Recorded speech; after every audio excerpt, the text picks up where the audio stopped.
everyone. Today we're going to be talking a little bit about benign soft tissue lesions. And as always, we have our disclaimer that you can read in your leisure time. It's the same disclaimer we always have up.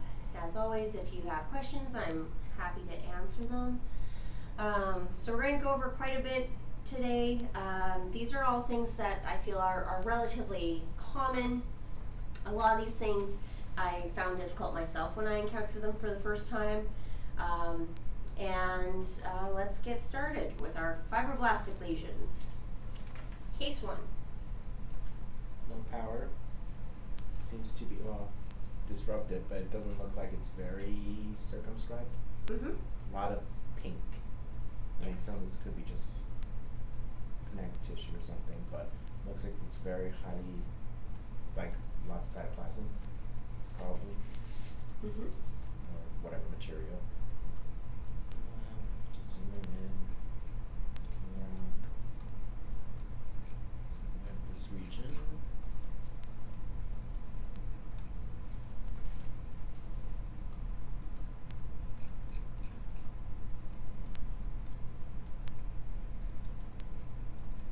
I feel like this is the high yield area because it's more cellular, whereas these parts are just matrix material or whatever. Okay. So let me just focus on here then. So it's wavy and spindle proliferation of cells that are pretty bland looking. Okay, yeah.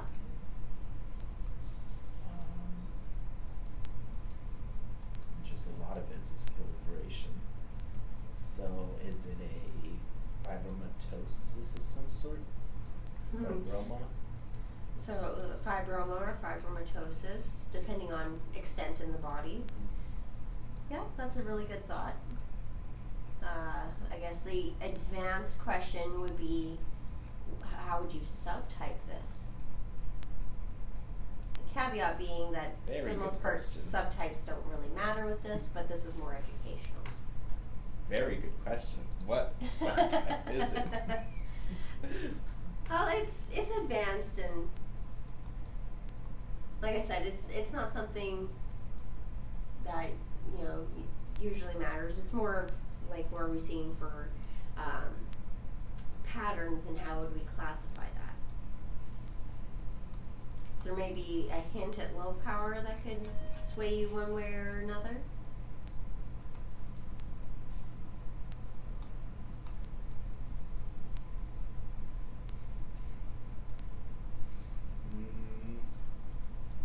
I got nothing.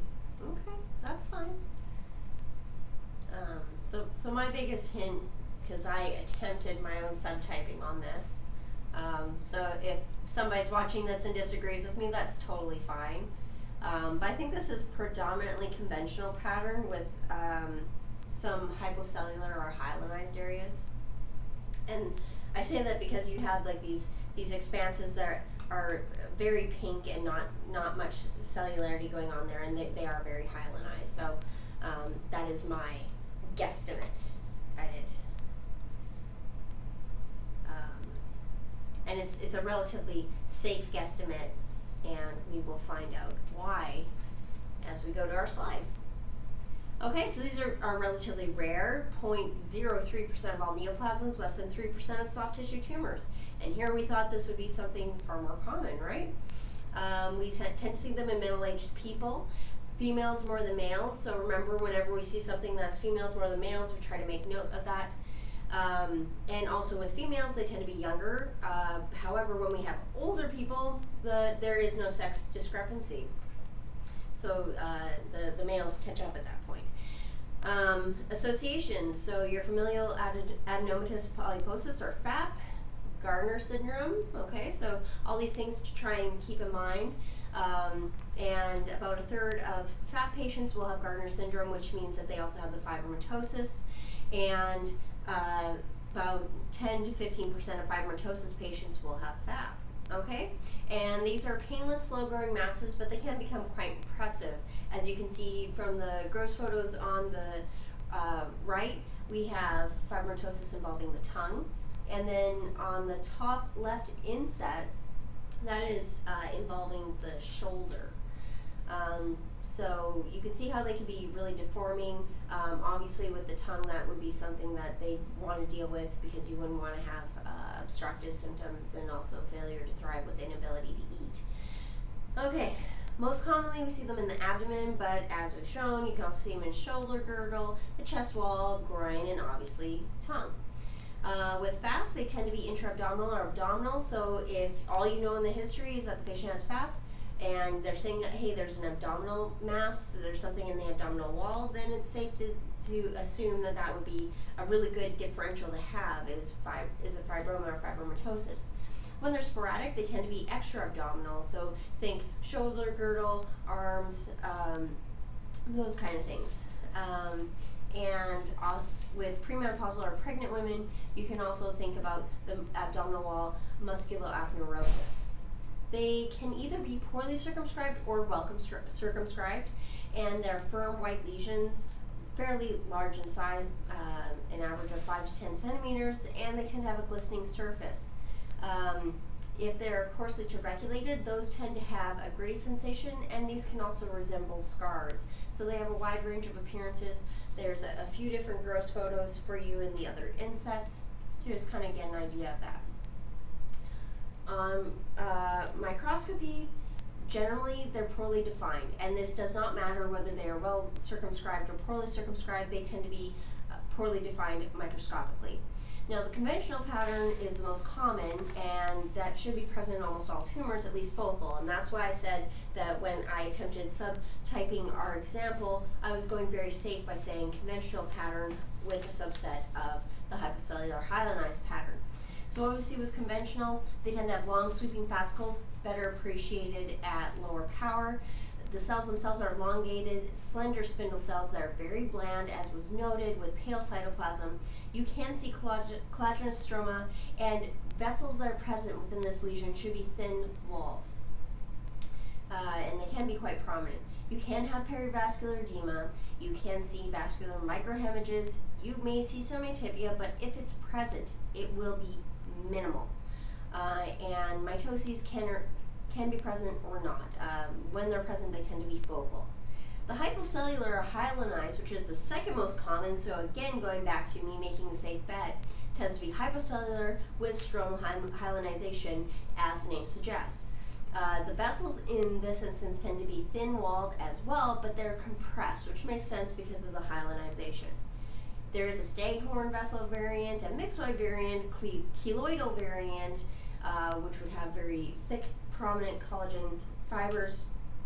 Nodular fasciitis, like just when you thought nodular fasciitis couldn't get more complicated, and there's also a hypercellular variant, which would just add to the confusion. Lots of different examples for you to look at on the insets, but remember, most of them are going to be the conventional pattern, and I think that's predominantly what we're seeing in our example. Stains. Okay, well, you could throw a lot of different stains at this: vimentin, beta-catenin, cyclin D1, calretinin. All those should be positive. Your SMA, MSA, hormone receptors, and sometimes desmin will be variable, okay? So don't rely on those to tell you one way or another. Your negative stains should be CD34, S100, your keratins, DOG1, c-KIT, ALK1, STAT6, MUC4, and a low Ki67. And that should kind of tell you where your differential is going with this. Mutations that you can see in these lesions are the CTNNB1 as well as APC, and this occurs in about 90% of cases. So is this necessary for you to give a diagnosis of fibromatosis? No, it is not. But if you were so inclined, that is what you would see. Your differential includes things that are relatively common, like scar tissue, into variable things such as is this palmar or plantar fibromatosis? Is this nodular fasciitis, proliferative fasciitis? Is this a myofibroma? Is it a pseudotumor, solitary fibrous tumor, GIST, leiomyoma, fibrosarcoma, nerve sheath tumors? So you can see that as you're going down that list, that's why those negative stains become important with this, as well as the history. Treatment. Well, they're slow growing and they're painless, so they can observe them and leave them as is, but they can excise them. if they don't completely excise this, that is associated with increased morbidity and mortality.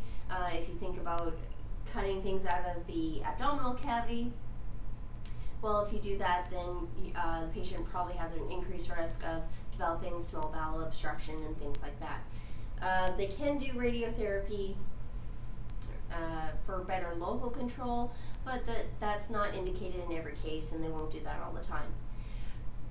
They tend to recur about a third of the time locally, and about a quarter of them can spontaneously regress. So this bodes well for the argument of leaving them alone and simply watching and waiting. So there's your fibroma, widespread, then they become fibromatosis. Okay.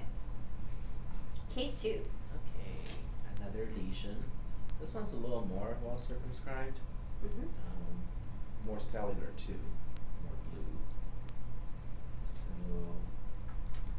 going in on higher power. And again, it looks like a spindle proliferation of gland cells.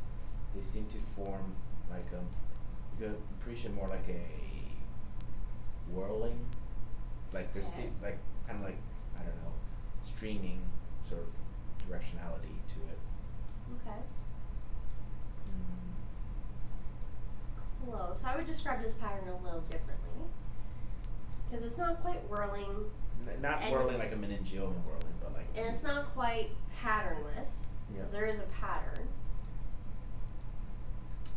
So do you know what we call the pattern when things kind of look feathery and like they're branching out as if to fill a like a herringbone? Petri dish? Or are you just talking about like styrofoam? Talking more like tissue culture pattern. So if you look at the areas kind of like there, where everything, like the edges kind of look feathery.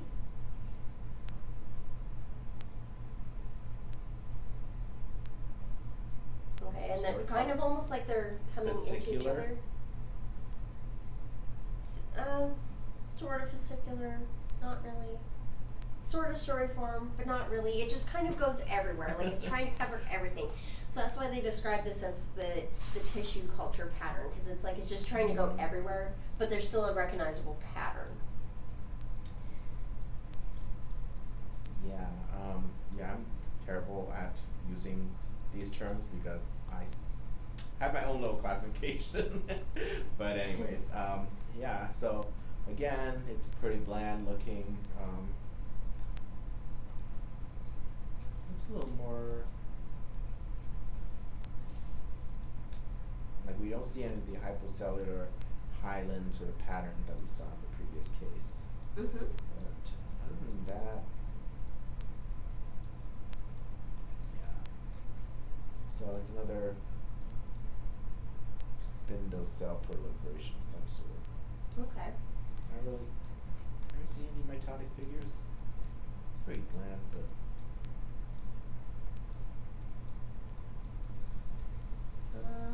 No, but there is something else in these views that could maybe help you out when you're up really, really high power. I know I don't often tell you to do that.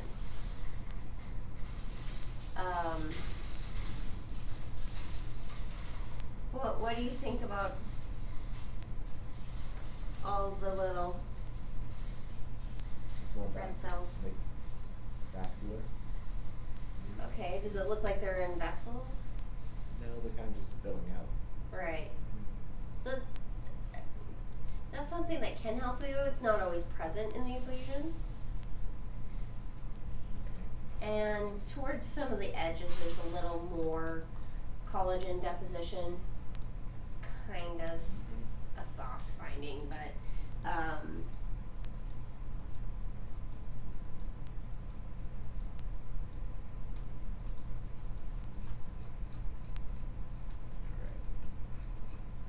Is this I have a feeling you're gonna get it, and I struggle with this so much. Okay, just from what we talked about earlier, you kind of gave it away. It's nodular fasciitis. This is nodular fasciitis. But just because you said that, not. I know, right? I kind of, I made it too easy, dang it. And this is a really nice resection because it actually looks nodular. It doesn't always look nodular. I was gonna say that it looks not. Yeah.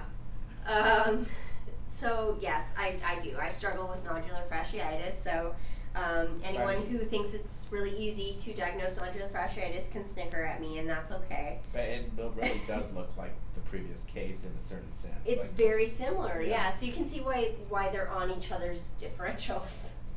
Do these behave differently or treated differently? So they do behave slightly differently. Slightly. But, I mean, like, these are benign. Clinically significantly differently, or just... Well, we'll get into that, right? This is where we reach the learning points of everything. But you pretty much hit everything. The variation in these tends to be in the extracellular matrix, which varies immensely. And with this one, it's slightly more collagenous, but, you know, you don't have the help of a lot of, like, osteoclast-like giant cells. It's not super myxoid. Like, yeah, I think most of the ones I've seen have been more on the myxoid end of the spectrum. But okay, let's get into the meat of the issue, right? The obsolete term for nodular fasciitis is pseudosarcomatous fasciitis. Now, why don't we like that? Because it's a benign lesion. Calling something pseudosarcomatous tends to make people nervous. Okay, so we completely took that out. From the clinicians. Yeah, and like I said, even though the term is nodular fasciitis, it doesn't necessarily have to appear nodular. It tends to, but it doesn't have to. And sometimes if you get a biopsy, how are you supposed to know? All right. You can also sometimes if it's on the head, it might be called cranial fasciitis. This is a very common mesenchymal tumor. Now, our fibromatosis was very uncommon, right? This is a common mesenchymal tumor. It tends to occur in young adults, but can affect any age, and there's no sex predilection. Symptoms. So whereas our fibromatosis was non-tender and slow-growing, these are often tender. However, they can be asymptomatic, so don't let that fool you if the patient has said, hey, this is not really bothering me, it's just growing. So does the tenderness have anything to do with the vasculature? To be honest, I don't know. That's a clinical question. I'm just wondering, because like lipomas aren't usually painless, but angiolipomas usually are. Right, but these aren't like super vascular, so I don't know. I don't know. That's a good question though.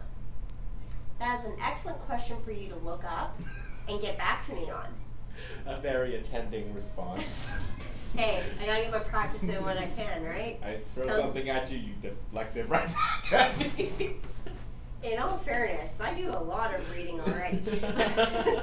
But it's a good point, and it's something then that I can add into the video comments. If someone already knows and they're shouting it at the screen like, hey, you should know this already, feel free to enter that either on our Twitter feed or on the YouTube comments, and maybe save the poor resident a little bit of extra reading. Okay, extremities, head, neck, trunk, but can occur anywhere. Okay, so this can occur in vessels, it can occur in glands, it can even occur in the placenta. So even peds and perinatal pathologists will see these involving the placenta. Isn't that terrifying? It often originates in the subcutis, but can also involve the dermis, the fascia, skeletal muscle. Okay, so literally anywhere. We should have just stopped and said anywhere and left it at that. These are solitary masses, whereas our fibromatosis is many masses. And they tend to range anywhere from under 3 centimeters up to 7 centimeters. So they're a little smaller than our fibromatosis lesions as well. They have soft to firm consistency, and they can either be well circumscribed or infiltrative, just like fibromatosis. Color-wise, they're white, gray to tan, pink, as you can see in the above picture. And they may or may not have a glistening cut surface. The glistening cut surface has directly to do with the extracellular matrix that's being produced. On microscopy, you're going to see things that are relatively similar to your fibromatosis. You're going to have blend spindled cells. It may or may not be cellular, and you'll have this very vague fascicular storiform pattern. And this is the tissue culture or feathery type pattern, where it's not quite doing one or the other, but there's definitely a pattern. So you cannot call this a patternless pattern. That's keyword for another soft tissue lesion. You may or may not see mitotic figures, but if you do, they will not be atypical. If you're seeing atypical mitotic figures, this should not be the differential, okay? Your extracellular matrix, as I was saying, can range anywhere from myxoid to collagenous. You may or may not see cystic degeneration. You may or may not see lymphocytes, histiocytes, osteoclast-like giant cells, even though the osteoclast-like giant cells are often present.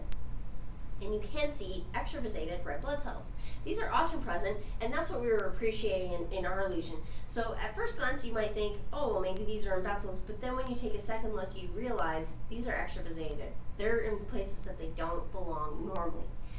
And obviously, as our lesions get older, just like we saw with the fibromatosis, you're going to have increased collagen deposition, and they're likely to become more firm because of that collagen deposition. So yeah, in all that, I have nothing in there that really helps you figure out why these could be tender. Okay, for stains. So again, we had variable SMA, MSA with our fibromatosis. Calponin will be positive in both of these, but you should see SMA, you should see MSA in these. Your negative stains, that includes your desmin, S100, SOX10, CD34, ERG, EMA, keratins, HCal-desmon. So pretty much everything else that would be in your differential, that'll be negative by your stains. Molecular, again, molecular is not required for a diagnosis of nodular fasciitis, but if you were so inclined, it is a fusion product, and MYH9-USP6 is the most common. And why is that the most common? Well, it's really the USP6 rearrangement. It's somewhat promiscuous, so you can use FISH PCR NGS to survey that, because it could be a different rearrangement.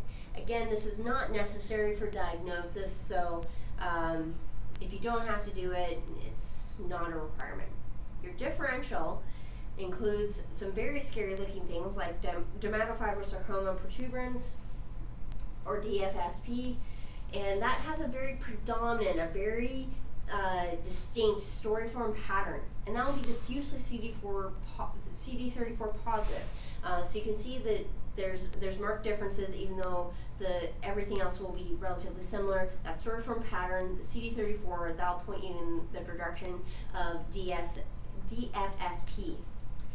Your desmoid type fibromatosis tends to be predominantly fascicular pattern, as we saw in the first case. It'll be beta-catenin positive, as well as we said it will be calponin positive, and everything else on our previous case, because we listed about 30 different stains, I think. And fibrous histiocytoma is going to have that peripheral collagen entrapment. You can see foamy macrophages, whereas you should not see foamy macrophages here. And you may or may not have positivity with factor 13A. What they're going to do with these is generally they're going to take them out. If they're tender lesions, we don't want the patients to sit there with the tender lesions, so we're going to excise them, and that's generally curative. So this is where this differs from fibromatosis. Fibromatosis, about 1/3 of fibromatosis cases will recur, whereas nodular fasciitis rarely occurs. And if it recurs, it will be local, and it'll be because of an incomplete excision. As well, these can occasionally spontaneously regress. So maybe if it's not bothering the patient, you could argue that you could leave it where it is. That is nodular fasciitis. And moving on to our lipomatous lesions. Fat, yes, fibroadipose, so very common lesions. Lipoma. No, just kidding. Case 3. You have to see the slide first. You didn't even do the white coat sleeve check.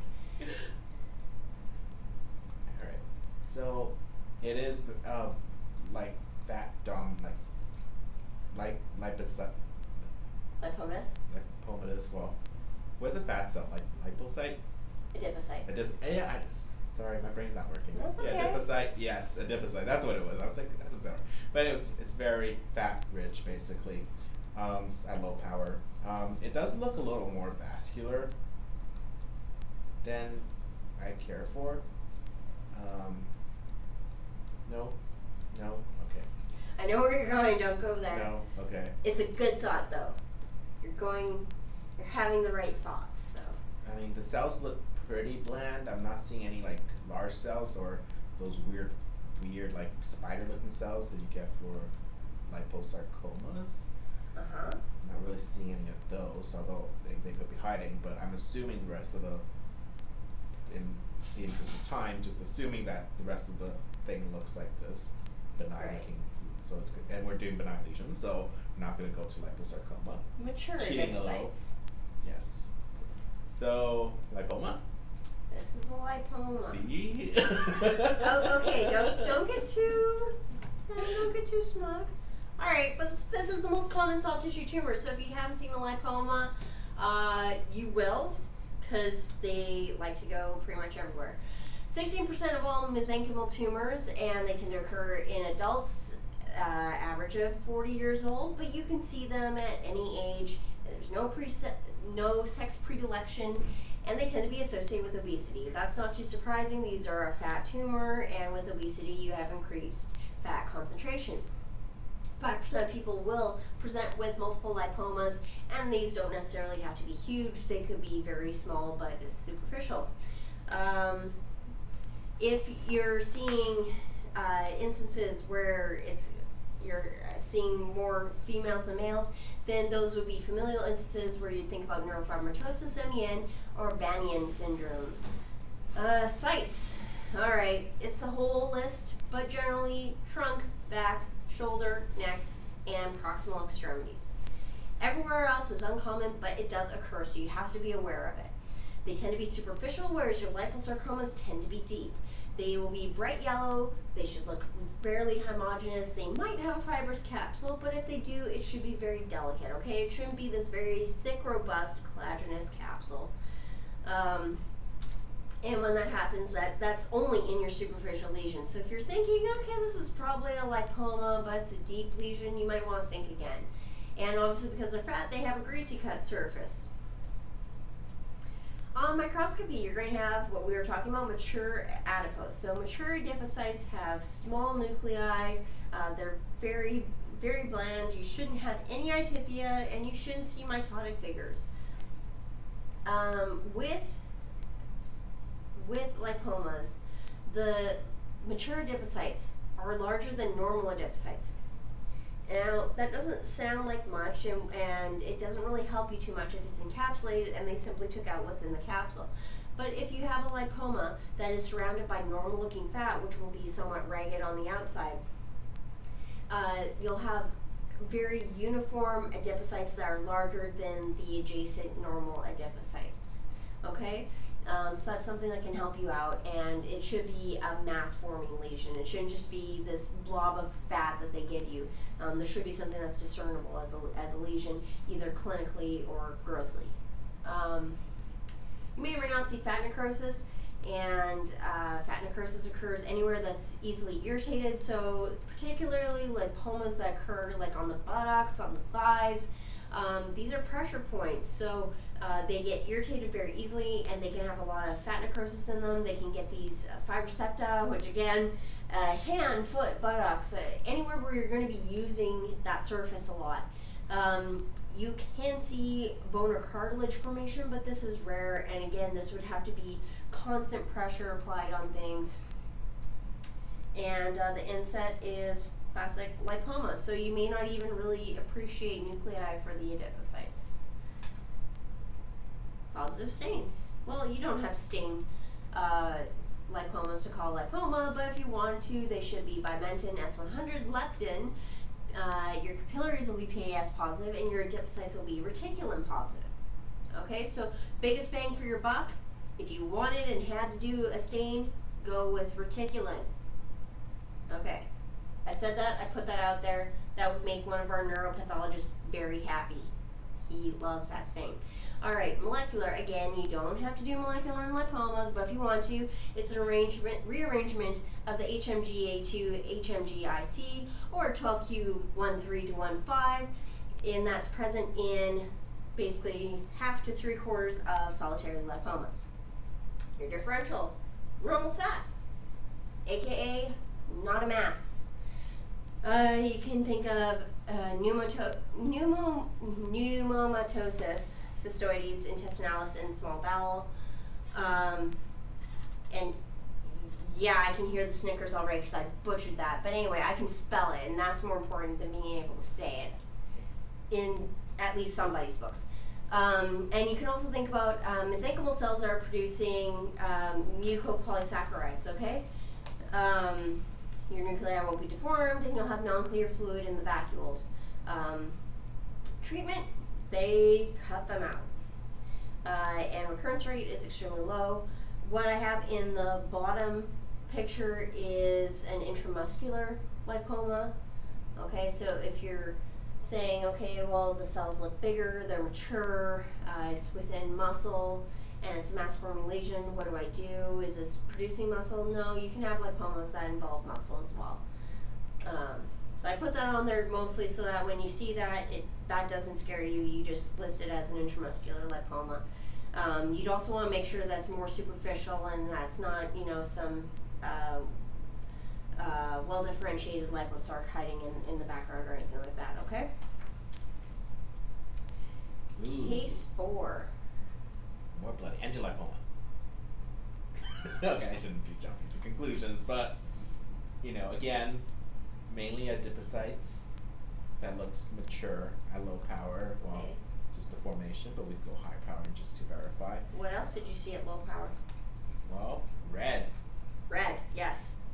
Red. This kind of stands out, doesn't it? It does. It does, okay. And I think you don't even have to have this much to call it an angiolipoma. Like, this is a pretty You don't. good case. You can have very little in my experience, and they say, oh yeah, it's an angiolipoma. But on higher power, we see a lot of these vessels in here, tons, and they're kind of thick walled too, thicker than you would normally expect. Yeah. I stand by my initial blur. What's something else that you tend to see with these? There's features that that you should look for to call an angiolipoma. And we're seeing them. There's a few of them scattered. Like, They're not exactly red, and they're not exactly white. oh, like parasites? No? I don't know. Something that'll be in the vessels. In the vessels. Mm-hmm. And there's only a few of them scattered that I'm seeing. You don't have to have them, but it's nice to have them. Are you looking for a type of cell? It's like 20 questions. It's not a type of cell, but it is, or was at one point, a blood component. Oh, like a thrombus? Yeah. Yeah, so you want to see fibrin thrombi, which there's a few scattered in here. They're not super prominent. No, maybe. But this is angiolipoma. But it's just you would want to see, if you didn't have a lot of it, having the thick-walled vessels as well as the fibrin thrombi could very well put you over the edge. All right, but yes, this is cream of crop. It really doesn't get better than that. Okay, so these tend to be in adolescents and young adults. So remember, with our previous lesions, we were looking at middle-aged, older adults. These are very rare in young children as well as rare in older adults. 5% of them will be familial, and these are painful lesions. Okay, so lipoma is not painful, angiolipoma, painful. And we briefly touched on that before in the nodular fasciitis case, where it has to do with the vessels. Well, we don't know if it has to do with the vessels. Well, this one, vessels. Yeah. Vessels. Okay, so for sites, skin, and you're going to see them typically on the arms, on the chest wall. You can see the thighs, and sometimes you can also see things like the distal extremities, so like the hands, feet. Head and neck is very rare, but again, you can see it. These are encapsulated subcutaneous nodules. They tend to be smaller, less than 2 centimeters, which again makes sense. These are painful lesions, so they're going to be brought to your attention earlier. Grossly, they tend to be yellow-red, and they may or may not have thin fiber septate. Again, you're going to appreciate the encapsulated nature of the lesion on microscopy. They should be composed of mature adipose with branching capillaries and thick-walled vessels. So when we're saying thick-walled vessels, to me, when I look at an angiolipoma, the vessels almost look like donuts. And donuts being a circular pastry that we often have in North America. There will be periocytes present at the periphery of the lesions, and you can see mast cells. You may see hyaline fibrin thrombi, and again, like I was saying earlier, if you didn't have a lot of the thick-walled vessels and other features, you'd really want to hunt for those fibrin thrombi to help you get this far. There can be cellular variants of angiolipoma. Those will also be encapsulated, they will have septae, and you will see fibrin thrombi. Obviously, like with all our other lesions, as they age, we're going to see more fibrosis, more dense collagen deposition. IHC is really not going to help you. This is a morphology diagnosis. You could do molecular on them, but they're almost always diploid, so it's not worth the cost to run the test. Your differential for this is going to be an angiosarcoma or Kaposi sarcoma, and those will tend to be circumscribed and subcutaneous, which fits the angiolipoma. However, there will be atypia, and the adipocytes should be scattered, and no scattered adipocytes. For treatment, again, they're going to cut these out, and excision is normally curative for this.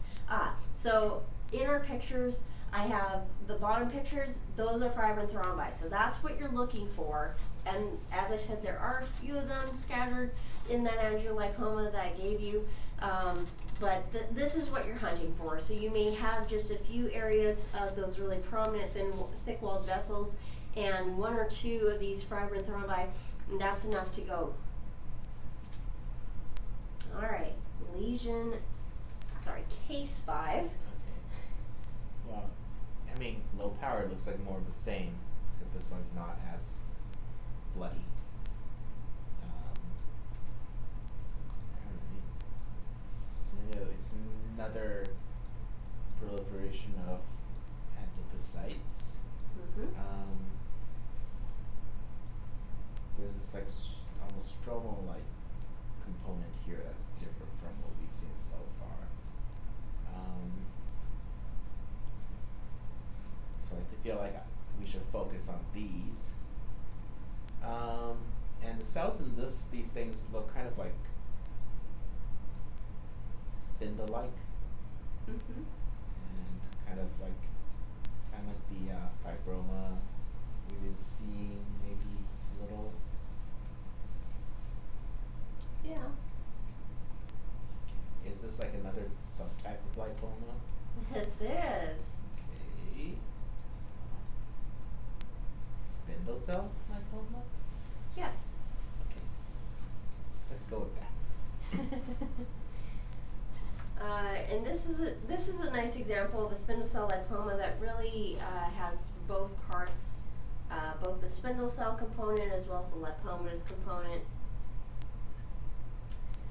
All right, but for our clinicals, these typically are older gentlemen, and they will have this mass at the back of their neck.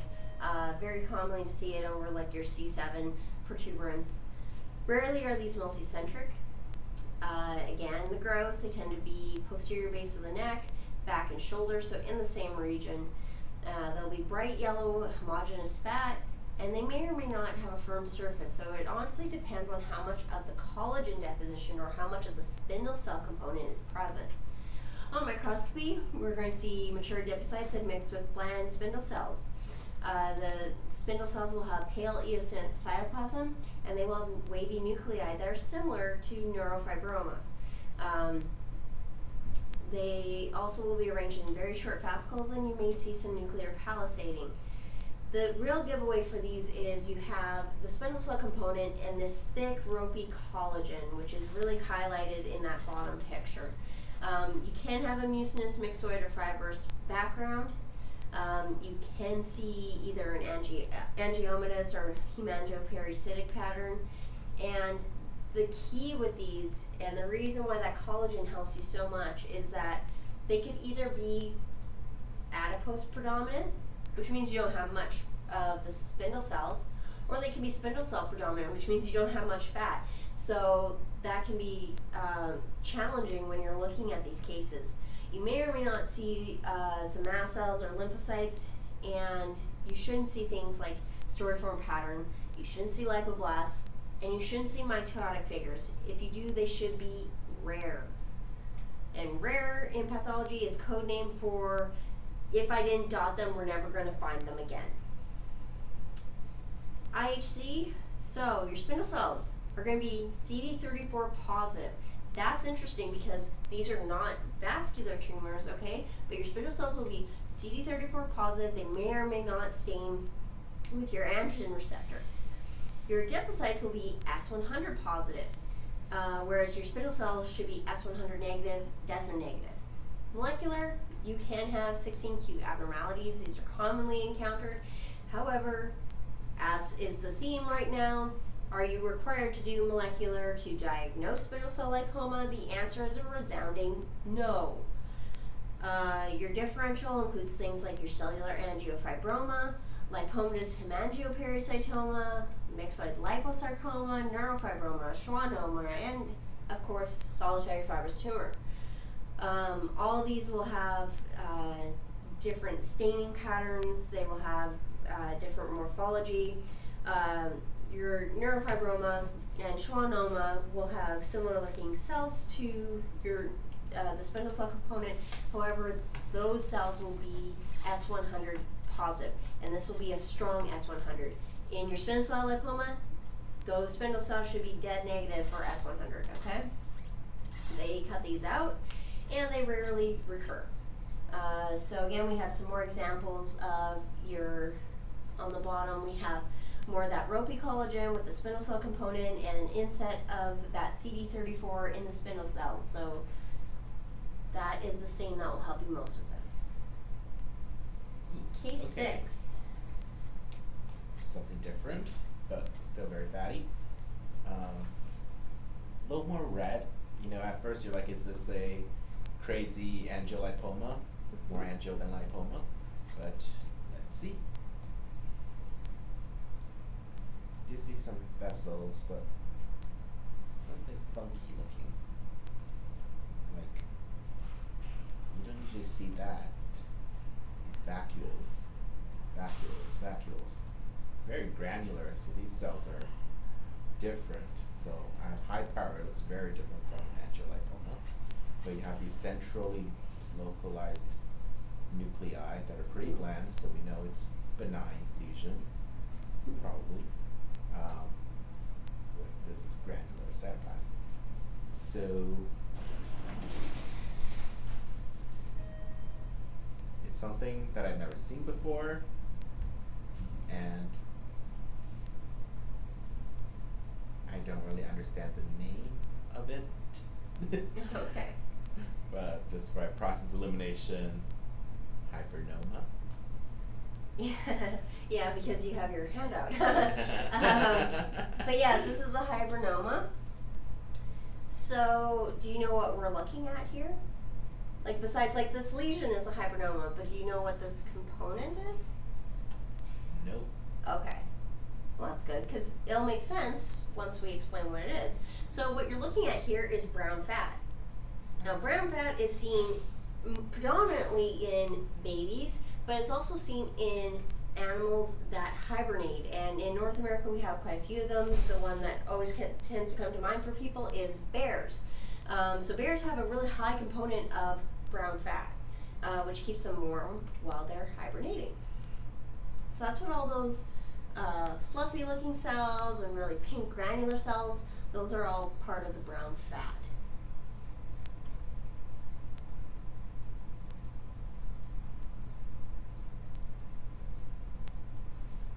And hibernoma just sounds cooler than brown fat tumor, so. Will this keep you warm if you have this tumor? Oh, great idea. Making like a pillow in the shape of hibernoma to keep you warm.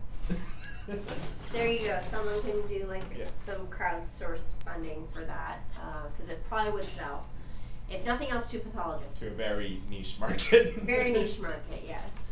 So hypernomas, these are rare, 2% of all benign lipomas, and they tend to occur in males that are between the ages of like 25 to 40. They can produce steroid hormones, they don't have to. So if they are steroid hormone producers, you would expect to see symptomatology related to that, and that is likely how these things would be found if they're not very large. Just like all our other lesions, they can be found on the back, shoulder, and thigh. The uncommon sites that we didn't see with other things that are common for hypernomas are places like the axilla, the mediastinum.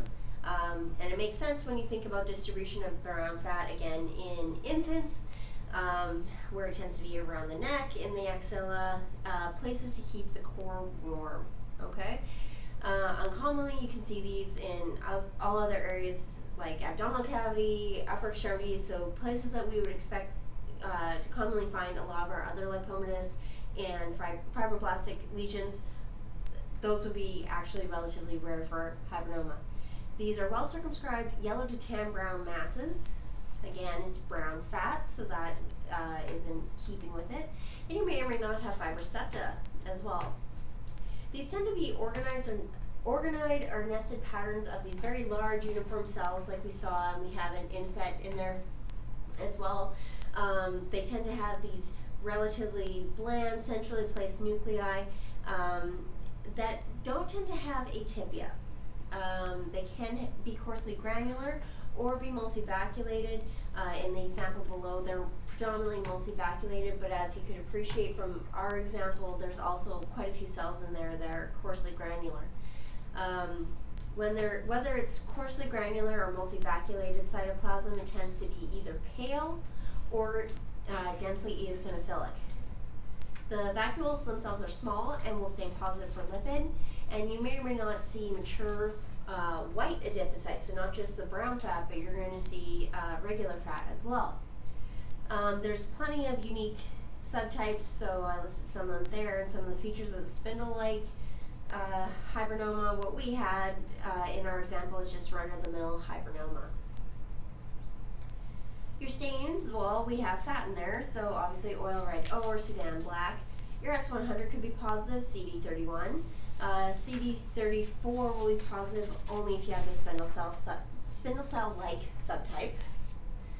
And your negative stains normally would be CD34 or P53. So remember, CD34 will be positive only if you have the spindle cell-like subtype. For molecular, these tend to have 11q13 to 21 arrangements, but that's also seen in lipomas or liposarcomas, so as is our recurring theme right now, molecular is not required for diagnosis of these lesions. Your differential, well-differentiated liposarc, is this just a regular lipoma? Is it just some residual brown fat? Lots of things to consider. So with a lot of these lipomatous tumors, you always have to consider, is it a normal tissue that was excised for some other reason? Or did they miss a lesion? Like there's lots of things to consider when you're strongly considering, is this just regular tissue? Treatment, they're going to excise these, and if incompletely excised, they may recur. So we are moving on to neuroectodermal lesions. Case 7. Okay. Neuroectodermal. Okay. Low power, not very cellular, maybe. Kind of like edematous, not edematous, but not very compact, I guess you could say. Looking around, I mean, it does look like these cells with these sort of, they look a little spindly, maybe, a little elongated. Their cytoplasm look a little wavy. It's a low NC ratio, more cytoplasm, and looks a little wavy. That sort of reminds you of like nerve fibers, I would say. Yeah.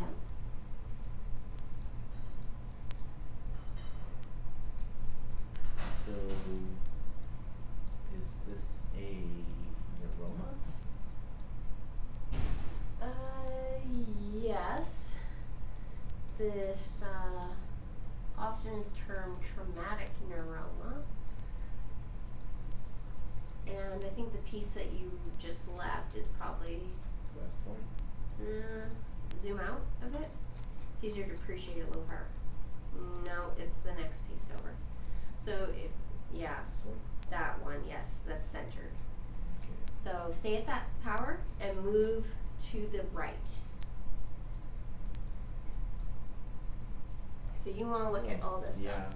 So what you notice at low power, because you lose it kind of at high power, where's the nerve formation? The neural formation. Oh, it looks like bundles.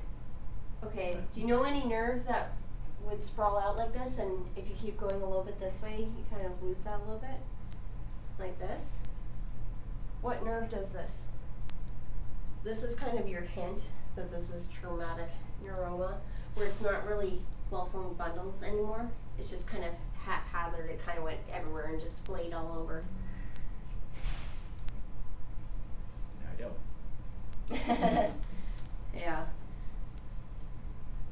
Okay, traumatic neuromas always follow a history of local trauma. So whether this is accidental or surgical, no age or sex predilection, because again, it's related to trauma. And these tend to be nodular growths that are really near or at the site of trauma, and they can be tender to palpation, and it may even be spontaneously tender. And spontaneously tender means they weren't palpated or anything like that. They'll just become painful on their own, and it'll go away for a little bit, and there's no real rhyme or reason to it. So because these are related to trauma, they can occur anywhere, but they're very commonly encountered in the neck and the oral cavities. So what we have there is a traumatic neuroma of the gum. So you can imagine that maybe either there was a bite there, or there was maybe some sort of like hit to the face or anything like that, which could cause that. And they usually are very well circumscribed and are microscopy, so they're haphazard arrangements. So there's a reason I had you look in the other area of nerve fibers, and the nerve fibers themselves will look normal. They'll be elongated, slender, wavy nuclei, and there will be this scar or wound formation around it. So that's where you get the haphazard arrangement. So even though we had areas where they were nice and round, there were too many of them and they were spread out. And then we found areas where it really just didn't make sense what was going on. Like the pattern didn't fit anything. You will still have intact perineural cells around each fascicle. And then I put in there, a little recall so that you remember that palisaded encapsulated neuromas only have perineural cells in the capsule. So that's the difference between the two versus around each fascicle. You may or may not see mast cells or Schwann cells, so don't bank on having either one present. For your positive stains, your Schwann cells and all the nerve fibers, they should all be S100 positive. They can Schwann cells will also be CD68 positive, and your perineural cells will stain for EMA. There's no molecular to know this is trauma related, so it's not related to some molecular disorder. And your differential will be your palisaded encapsulated neuroma, so keep in mind those parasites. And you have to consider, just like we have in every other lesion we've encountered so far, benign neural tissue or a very large nerve bundle. So again, looking at the whole thing at low power to kind of figure out what's the overall pattern will help you most. These are treated by excising them, and they're benign lesions, so there's nothing to worry about there. And then on the inside, you have the S100 for your Schwann cells and your perineural cells with the EMA, so you can appreciate how they're wrapping around those nerve bundles. Okay. Case 8. We start with some radiology. She has a gallbladder growing out. Just kidding. There's a lesion here. Okay, so where are we in the body? We are in. Well, it looks like we're in the pelvis. Here's the pelvis. Abdomen. What kind of view is this though? It says say AP. So, AP. Oh, that's kind of hard to make out. Okay, maybe not fair. Here's your diaphragm. Oh, okay, in the lung. Yeah, so this is a chest view. Wait, okay. This is a. Oh, I see. Okay, You see these it are now? the iliac crest. Like it's just it's cropped low, funny. Yeah. Yeah. Anyways. It's. I promise it is easier to appreciate on the monitor, but it was more or less that lesion that clearly does not belong there that I wanted you to take a look at. So just very briefly describe the lesion. Well circumscribed. Well circumscribed. Next Okay, I to- like it. We're done. Next to the bone. Well circumscribed.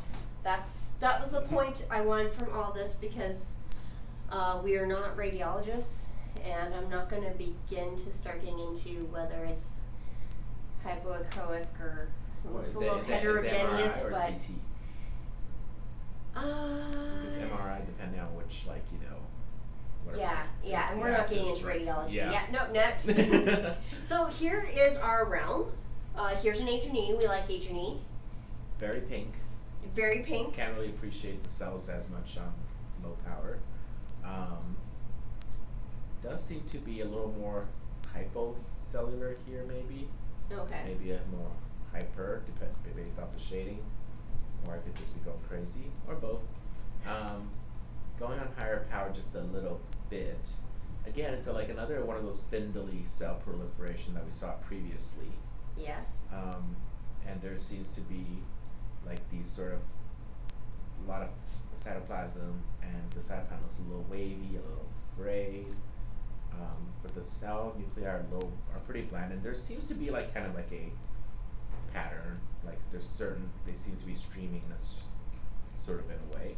And Okay. then just take a look at here is a little like hypocellular compared to the previous areas, a little more of this wavy sort of cytoplasm. Yeah, so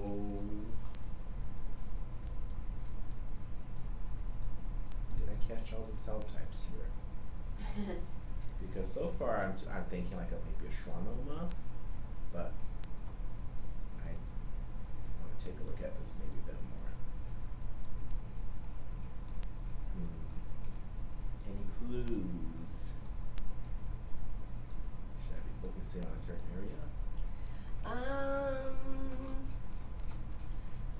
Honestly, the matrix is kind of what helps you more. The collagen, which I find honestly a little difficult to recognize in this.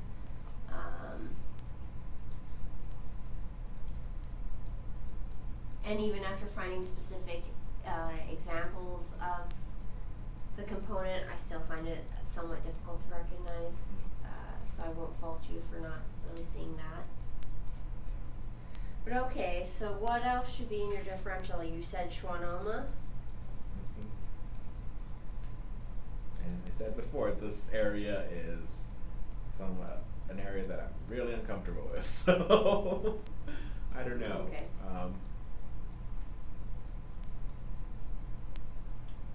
It gotta be neuro something because we're on neural lesions, and it just went non-full screen for some reason. Neurofibroma because you said collagen. Yeah. I like that. I mean, maybe like a traumatic neuroma if you kind of like stretch it a little. Maybe. This thing's huge. I know, but that's why I say you're stretching, because sometimes differentials don't make sense to me anyways, so. Well, that's why we see more and we learn more, right? Yeah. Okay, so this is a neurofibroma. Alright, clinical. 20 to 40 years old, males equal to female. Most of them are sporadic, but we love to learn about neurofibromatosis, so this would be associated with neurofibromatosis type 1, and it only accounts for 10% of neurofibromas. So you can see the incidence of NF type 1 is relatively low, of about 1 in 3,000. Superficial neurofibromas are far more common than deep neurofibromas, and what we saw was a deep neurofibroma based off of our scans, and sporadic tends to be painless, whereas neurofibromatosis type 1 tends to be associated with chronic pain. sites, if they're very localized, which means like 1 or 2 lesions, they'll be very superficial and evenly distributed. If they're diffuse, that's when we start looking at the head and neck involvement as well. They are well circumscribed, unencapsulated lesions, so that's a little different from some of the other things we've encountered so far today. And they tend to be very slow growing skin colored papules, as you can see in the example above. And usually measuring up to 2 centimeters in size. On cut section, they'll be tan white, and they will be glistening, and they may or may not have myxoid or cystic type areas. So what we can see in the inset is that's a very superficial neurofibroma where it's immediately underneath the skin, as well as a bit of a high power view. On microscopy, we're going to have proliferation of all elements of peripheral nerves. So we're going to have Schwann cells as well as perineural cells. So the Schwann cells, and this is what I find difficult to really appreciate, is the wire-like shredded carrot collagen. And they describe it as just this wavy serpentine nuclei with pointed ends that will also have stromal mucous substances. So again, like that's where we're getting that glistening mucoid type surfaces when we cut into it. You can see mast cells. You can have, again, involving the skin, so think about your Wegener-Meister or Pacinian corpuscles, as well as axons and fibroblasts. Your perineural cells can be involved in the plexiform types, and there may be rare mitoses present as well. They can be infiltrative, they can be myxoid, they can contain melanin pigment because nothing's difficult if it doesn't contain melanin as well. They can be epithelioid in morphology, so that could make you really worry that this is some strange sarcomatoid carcinoma thing going on. And very rarely you can even see skeletal differentiation. So wavy cells, spindled cells just got a whole lot tougher. You will not see varicate bodies. You shouldn't see nuclear calcifying or hyalinized vessels. So those are all things that'll help you. There's, of course, multiple different subtypes, which we're not really going to go into. And, okay, the stains and differential. Oh my gosh, this starts getting crazy, right? So your positive stains, S100, CD34, and CD34 is fingerprint-like, which the first time I gave this lecture, one of our other residents asked me what that really looks like, so I do have a slide for you guys coming up on that. SOX10 will be positive, factor 13A, collagen type 4, neurofilaments. You can see some EMA, you can see protoplanin, you can see calretinin, and your Ki67 should be low. Your negative stains should include EMA, keratins, SMA, and desmin. For your molecular, you can see biallelic inactivation of neurofibromatosis type 1. So granted, if the patient has a history of neurofibromatosis type 1, are you going to do this? No, but if they were suspicious of this and this was the first lesion, you could run it on this, and that the neurofibromatosis is on chromosome 17 at Q11.2. Okay? If this was just sporadic, is it worth sending off for the molecular test? Maybe not. And again, it's not needed for your diagnosis, but if this was, again, the first iteration of the patient having suspected neurofibromatosis, then in that case it would be worth it. Schwannomas in your differential, will they occur in NF type 2 more than NF type 1? They will be encapsulated. This is unencapsulated. You will see Antony A and B bodies, and they'll have diffuse CD34 can be focal, diffuse S100, sorry, I was backwards, diffuse S100, focal CD34, and you should not see factor 13A. So some of the stains will help you, some not so much. Again, that pigment comes back to haunt us, so think about malignant melanoma, there's malignant peripheral nerve sheath tumors, and the list goes on and on. For treatment, if it's sporadic, they're just going to excise them if they're superficial, and they'll pretty much watch and wait for deep lesions, taking them to surgery if they become a real problem. For neurofibromatosis type 1, they're going to give them immunosuppressive therapy, so that like imatinib or Gleevec, interferon alpha, to try and tamp all that stuff down. for prognosis, you can have malignant transformation to malignant peripheral nerve sheath tumor. This is more common in deep lesions, and it also will occur in a subset of your NF type 1 patients. And you have to keep in mind that if they have these lesions that are really involving nerves, they may have to sacrifice nerves during surgery to get these lesions out. So there could be deleterious effects downstream from that, whether it's loss of sensory or motor function. So these are all things to keep in mind with these lesions. I promised you a slide on the fingerprint-like positivity, and here it is.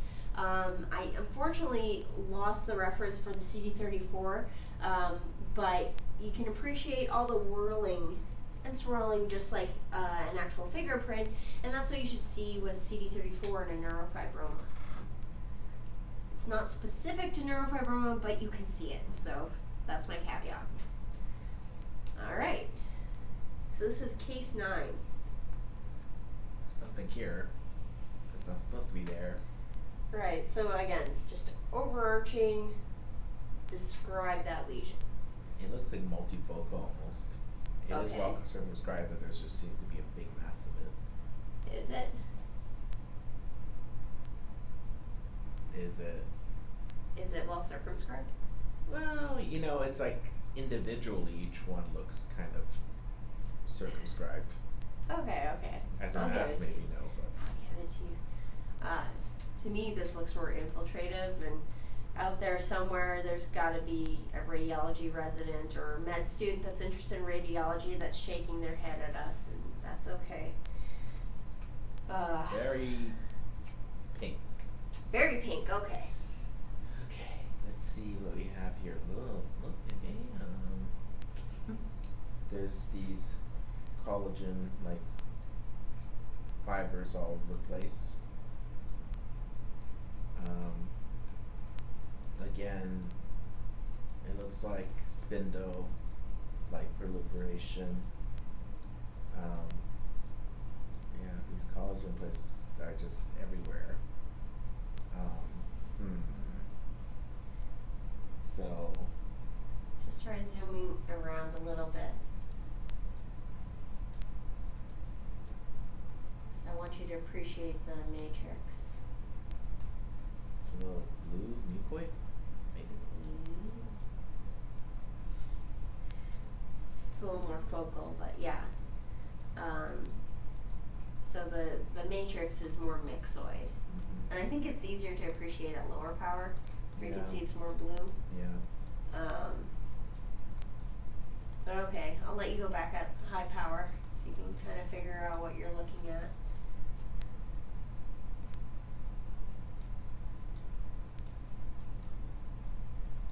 Kind of has. There are some cells that look maybe neuronal, kind of like maybe a cross between neuronal and fibroblasts. Mm-hmm. So, is this some variation on a neurofibroma? We all love our variations. We do love our variations, especially when they're scary looking. Yeah. So this is a variation of neurofibroma. Is the name descriptive? Yes, it's descriptive. Okay. It's descriptive in the worst way possible. And that's how I honestly feel about that term, is that it's not a very, it is and isn't a helpful term. Like a plexiform? It's like plexiform, yes. This is a plexiform neurofibroma. Alright. Alright. So, plexiform neurofibroma is almost exclusively in children, so if you mostly deal with geriatrics, probably not going to see this. But about a quarter of kids that have NF type 1 or neurofibromatosis type 1 will have plexiform neurofibromas. Now, granted, that's in a single study, but that's still something to think about when you're looking at, pediatric lesions are already relatively rare, and that seems relatively common in a small population. But one study. So we always have to keep that in the back of our mind too. It is part of the diagnostic criteria for neurofibromatosis type 1, and there is a lot more information about NF type 1 in the handout that is a part of this file. But it can also occur in isolation. So in isolation means there's no definite evidence of NF type 1, but you're seeing these plexiform neurofibromas.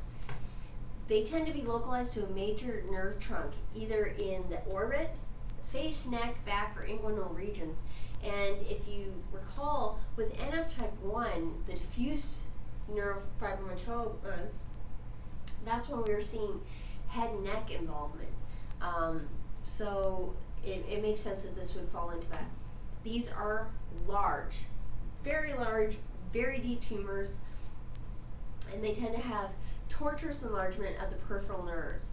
So when you're thinking, like when we think bag of worms, like tortuous bag of worms, you think like varicocele and GU, this is going to have that same type of feel, but with nerves.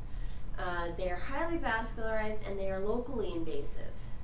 On microscopy, what does plexiform mean? Well, it means it's going to be irregularly expanded with a somewhat nodular appearance. There's going to be some atypia to your cells, but not a lot, and you're going to have this prominent myxoid matrix, which again in our example I felt was more appreciable at low power.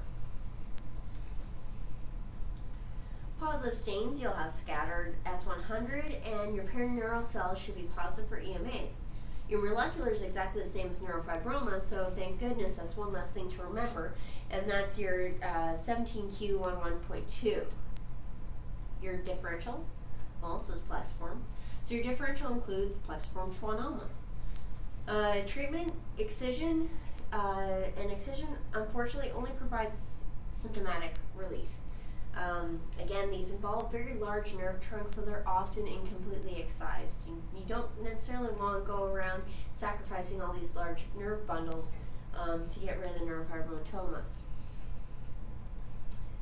Neurofibromas, okay. Speaketh gooder today. Okay, prognosis, 5% of these will undergo malignant transformation, so this is a higher occurrence than your classic neurofibromatosis, and they commonly recur. And why? Because they're incompletely excised, so that makes sense, but they will commonly recur even if they're completely removed. So again, things to keep in mind. The bottom picture has, again, better examples of some slight atypia with the cells. You have that myxoid type matrix, and it's just everything is spread out too much. The top photo being a very large plexiform neurofibroma that you can see is involving most likely the groin and has grown down the length of the lower extremity. Lesions of uncertain histogenesis, because that makes anyone feel very comfortable. Potpourri. Potpourri, yes. I'll take potpourri for 500. Case 10. Some biopsy cores. Again, Can't make it too easy. Again, very, it's more like cytoplasmic than nuclear, like it's more red at low power, but you know, maybe a little more cellular than what we've been seeing. Not really seeing any pattern. There does seems to be some like open spaces here. Yeah, so having said that, let's take a closer look. Okay. I do see some vascular proliferations. It seems like these are vessels that kind of dots through. Again, it's mostly spindle-like cells with gland nuclei proliferation. Let's see now.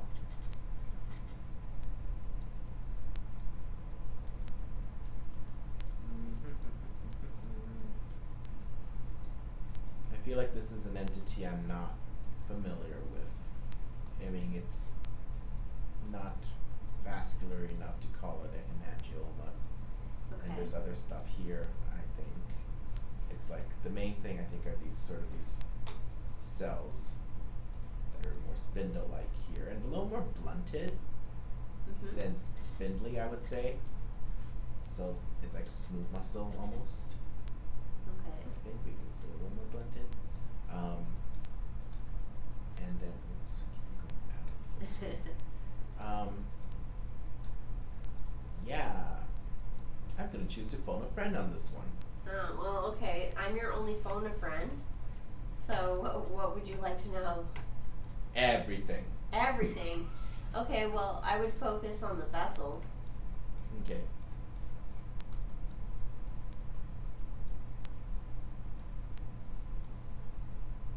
Might be a little easier to appreciate at a somewhat lower power. Yeah, like around there I think is good.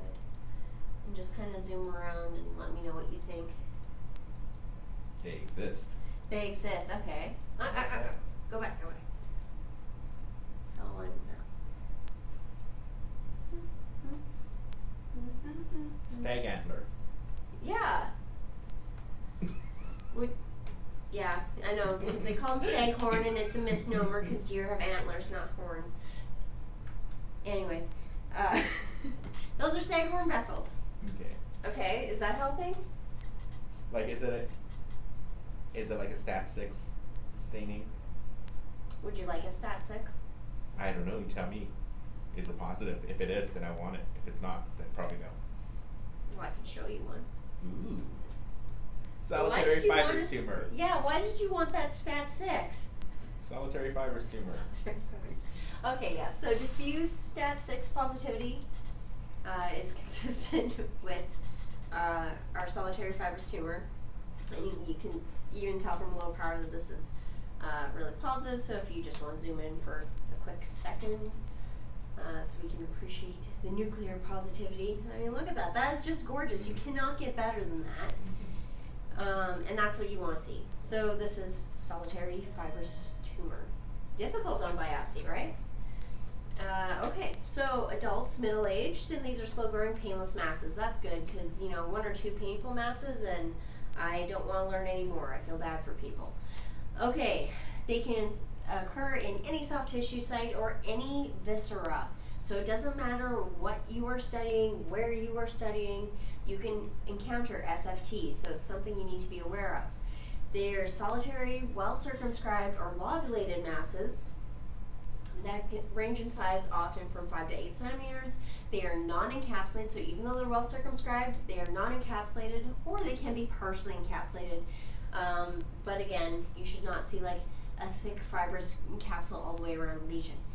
If they are, when you cut into them, so for the lobulated masses, those will be multinodular, they'll have a white cut surface, and they tend to be firm as well, which makes sense, fibrous, firm.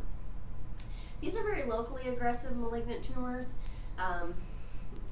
Well, I use malignant loosely. They're very locally aggressive, so you may see necrosis, you may see infiltrative margins, and they tend to be destructive where they are, even though they are slow growing. They have the patternless pattern. So when you're looking at that biopsy, and I encourage you to spend some time on that biopsy, you won't be able to look at areas and be like, this is fascicular, this is storiform, this is nested, because it just doesn't look like anything. Just when you start thinking, oh, well, maybe there's a little bit of blank pattern, you go about 5 cells over and you retract that thought from your head. They tend to have hypo and hypercellular areas, again difficult to appreciate on biopsy, and you will see this thick hyalinized collagen between the cellular areas. You'll also have this cracking artifact, which really almost makes it look like your lesion is poorly preserved, but when you look at the individual cells, they won't be falling apart or pycnotic or anything like that. So it's just something that's known to happen with solitary fibrous tumors, so don't let that scare you. The staghorn vessels are also very common, as well as you can see perivascular sclerosis. Okay, the cells themselves, relatively bland or uniform. They tend to be oval to spindled in appearance. In the case that we had, they're a little more oval. They have scant cytoplasm with small elongated nuclei. You shouldn't really be seeing nucleoli, and if there's any pleomorphism present, it should be very minimal. You shouldn't have a lot of atypia or mitoses. If you do, they should be rare. If you're seeing a lot of them, you need to rethink what you're looking at. You can see myxoid change. You can see mast cells, adipose tissue, as well as multinucleated giant cells. Information about the malignant version of solitary fibrous tumor I put below. More for your information. What we have is, in that example, is a benign solitary fibrous tumor. So that's just more or less for you to have comparison, okay? Your stains, so STAT6, okay, that's the best stain you have for solitary fibrous tumor, so that's the one you want to use. You can also see positivity with CD34, CD39. You may or may not see positivity with BCL2, EMA, or your actin. Negative stains, desmin, keratin, S100, CKIT or CD117, CD31, and D240. And D240 should stain your vessels, but not the tumor, okay? Molecular, there's nothing consistent. So we got nothing. So even though we tend to see a decent amount of these, and we know that STAT6 works for them, we don't have anything that we can really pin down as saying this is what induces the tumorigenesis of SFT. Your differential includes things like benign neural tumors, smooth muscle tumors, as well as a monophasic synovial sarcoma. They're going to cut these out, and they have unpredictable behavior. However, they're often benign. And the poor prognostic factors, which are listed below, again, obviously more likely to be associated with the malignant SFT, but I wanted to have that in there for your guys' reference. And a few more insets for you to look at. Okay, vascular lesions. We are almost at the end. This is our last section. Yes. Okay. There was only one in that category. You thought there was only one in this category? No, in the previous one. Oh. Yes, well, I can't be that mean. So we'll go quick through these. So this is case 11. Okay. Another seems like sort of well encapsulated. It does seem to be a sort of capsule. Cellular with areas of not more cytoplasmic rich or something rich area. Could be Okay. non-cellular for all we know at low power. Seems to have these vessels, maybe. Okay. Maybe that's fibrin. But let's take a closer look. So, on closer inspection,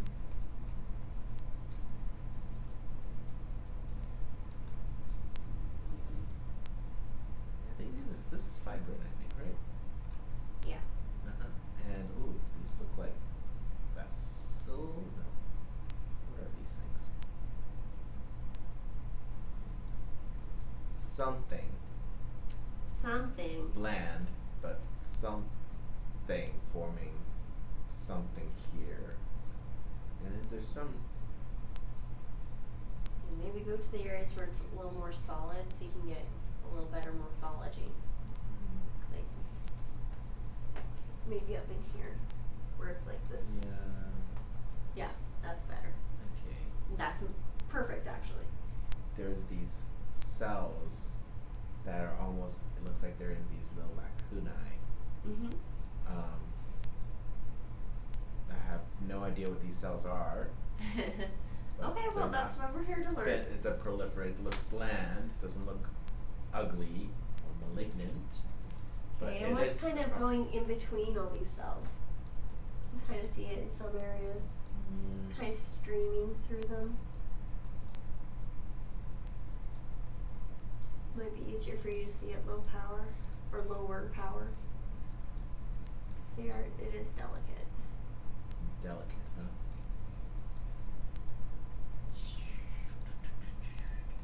And I catch glimpses of it and then it goes away.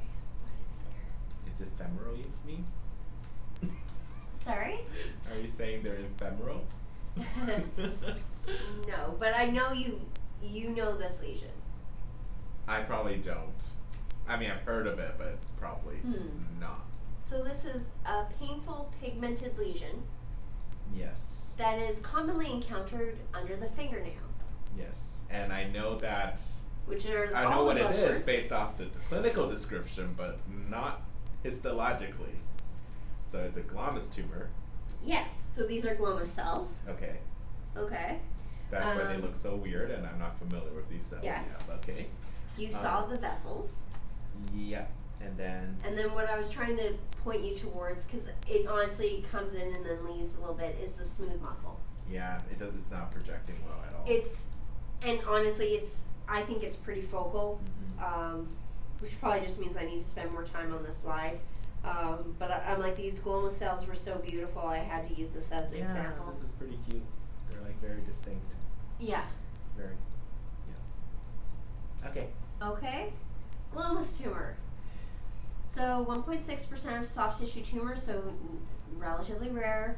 We're looking at middle-aged adults again, males and females, same instance. Name differs based on morphology. Okay, so I don't believe I put that in the presentation. However, it is under the microscopy in the handout, all the different names that they can give things, and basically it's different variations of glomange. Insert end in here. So these tend to be painful, and it is pain that radiates away from the lesion, and patients will often complain about, oh, when it gets hot, when it gets cold, or if something touches it, I get this pain. They may or may not have hypoesthesia or muscular atrophy or even osteoporosis, so there's lots of things that can be associated with this. This is also associated with neurofibromatosis type 1, particularly involving the fingers and toes, okay? And the classic, obviously, is glomus tumor underneath the nail bed. However, it can occur in upper extremity, not just in the fingers, although 27% will occur in the fingers. Can occur in the trunk wall, internally, as well as lower extremity and head and neck, okay? So it doesn't matter where you are, you can still encounter glomus tumor. So the subungual or nail bed lesions are the most common, and they often are located on the fingers. And with those, we have a female predominance. So even though overall there's no sex predilection, when you're looking at under the nail lesions, those are female predominant. And as with a lot of our other soft tissue lesions, your superficial lesions tend to be benign, your deep lesions tend to be malignant. They are well circumscribed, but they are not encapsulated. And you would have seen more muscle on the outside, so you can spend a little time with that.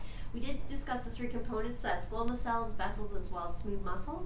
There is a variation of solid glomus tumor, which is predominantly gloma cells, non-prominent vessels, and rare smooth muscle, which might actually be the example that we have.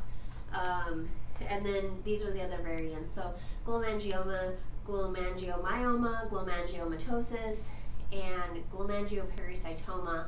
So all these different variations, but basically all variations of the same thing.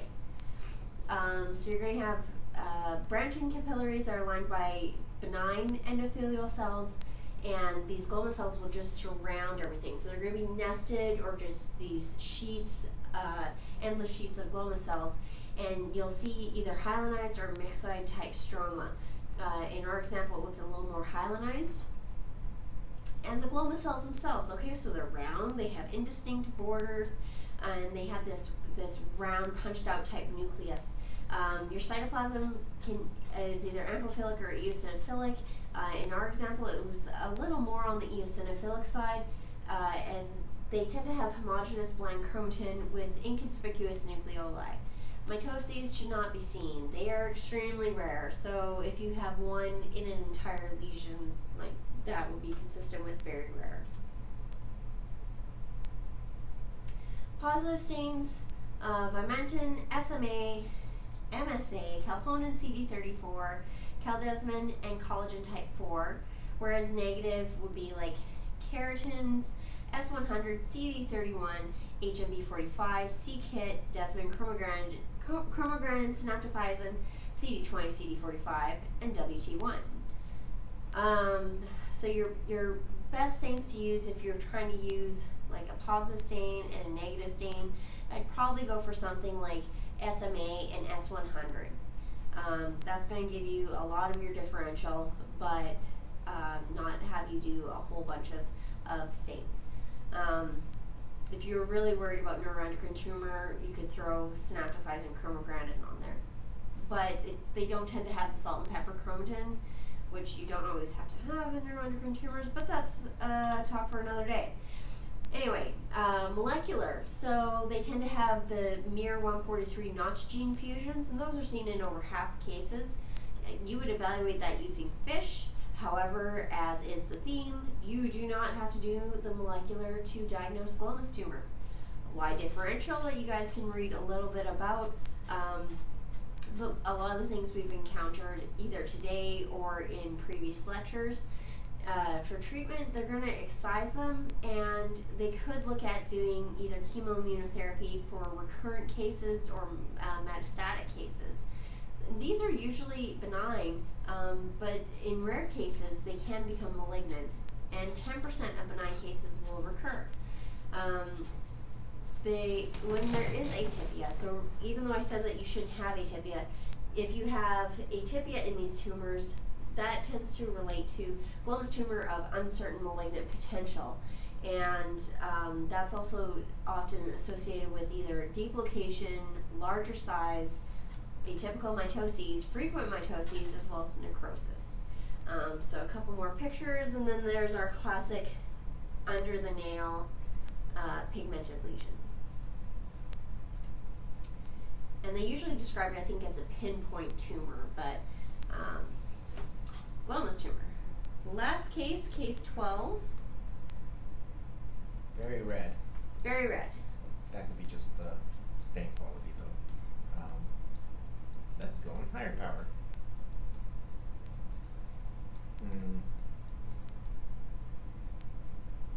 Vascular. I think, maybe. Well, there's some epithelium here. This is like right underneath the skin of the dermis. Mm-hmm. There's a lot of extravasate blood cells. So Yeah. I'm assuming these are all like just blood vessels because I do see some blood in here. And proliferation of blood vessels, so hemangioma. Okay. You want to take a guess at, or if you know what subtype of hemangioma? There's subtypes? There. Okay. Yes, there are subtypes. So what do the vessels look like to you? They are, I don't know.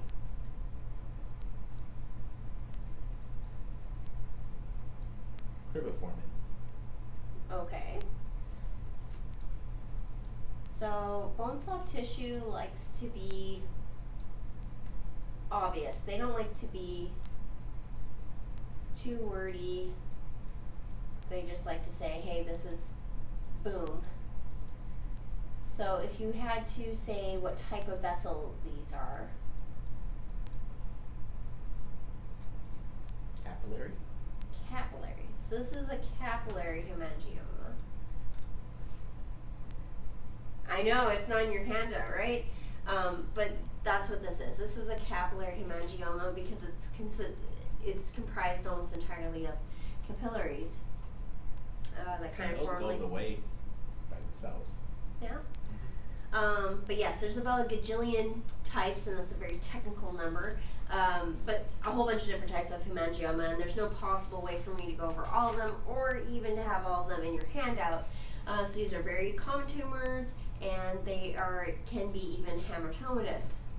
More often than not, they will occur in children.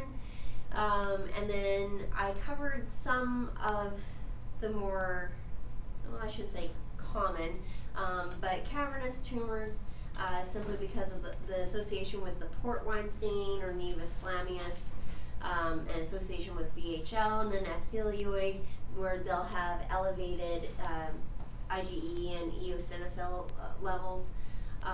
So that's why I put some of those in there. And hobnailing, again, I just wanted some really good examples of hobnailing because that seems to always be a term that kind of is confusing. So hobnailing, again, means that the nuclei is pushing up in towards the lumen of whatever your structure is, and it's bulging out towards that space, like the hobnails that you would see on like leather furniture. So that's what that means, and that's why I covered the 3 of those. But pretty much what does hemangioma mean? It means increased number of vessels, and they are non-atypical. Okay, so non-atypical endothelium, selected variants. So there's a hint in here that there are many more variants than was in this presentation. There are 3 variants listed on the previous slide. There are more than that, I promise you, in your challenge cases.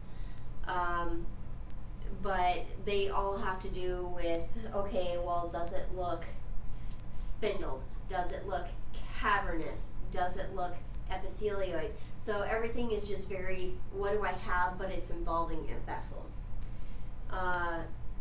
For your stains, so CD31, CD34, D240 is present in your hobnail hemangiomas, and your negative stains, because what you would worry about would be things like, is a Kaposi sarcoma, so it's going to be negative for HHV8 molecular. Your cavernous hemangiomas are associated with VHL, so keep that in mind.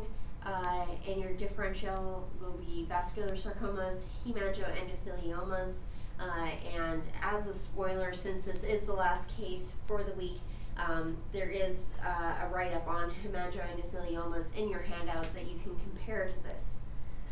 Treatment, they can either do nothing and just watch them, or they can excise them, and that can either be because they're symptomatic or just for cosmetic reasons. Obviously, if someone has a very large port wine stain, they may feel that they would like that removed. Prognosis, well, these are benign lesions, and malignant transformation is extremely rare in these. Okay, and to reiterate, many more variants than what's in this presentation. So just when you see lots and lots of vessels, hemangioma, I don't believe it's necessarily important to categorize it beyond that, but we'll see things all the time where it's like lobular capillary hemangioma, or LCH, which used to be called pyogenic granuloma, cavernous hemangioma, but I don't know how much you really need to get into. Is it hobnail versus tufted versus spindle cell hemangioma, all those kinds of things. So again, if someone has more information on that they'd like to enter either by comment on the video itself or on Twitter, I'd be happy to take that feedback and make sure it's distributed.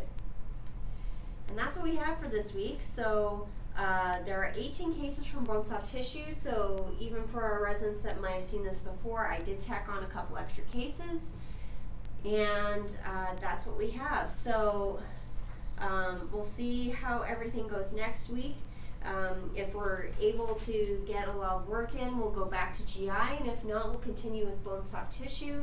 The next PowerPoint would be on benign bone lesions, whereas GI, if we're able to go back to that, will be on colonic, rectal, and appendiceal lesions.